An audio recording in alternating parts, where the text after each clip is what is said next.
Το EuroPride είναι Θεσσαλονίκη και είναι μια φανταστική ευκαιρία για γιορτή, διασκέδαση και υποστήριξη της ΛΟΑΤΚΙ Plus κοινότητας.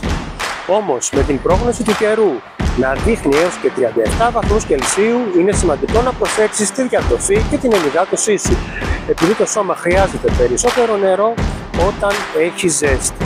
Μία λύση θα ήταν να έχεις ένα μπουκάλι νερό και να πίνεις τακτικά.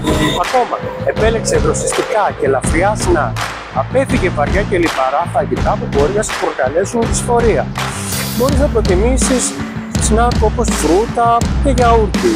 Τα φρούτα και τα λαχανικά άλλωστε όχι μόνο είναι θετικά, αλλά σου παρέχουν και επιπλέον υγρά.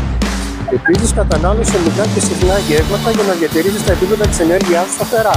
Ενώ για το ξεκίνημα της ημέρας η ιδανική επιλογή είναι δημητριακά με φθηνούς καρπούς, γάλα ή γιαούρτι. Τέλος, προσοχή στο αλκοόλ. Η κατανάλωση αλκοόλ σε υψηλές θερμοκρασίες μπορεί να οδηγήσει σε αφυδάτωση. Αν επιλέξεις να πιεις αλκοόλ, φρόντισε να πιεις αρκετό νερό ενδιάμεσα, αλλά και μετά, ώστε να παραμείνεις ενυδατωμένος. Καλή διασκέδαση!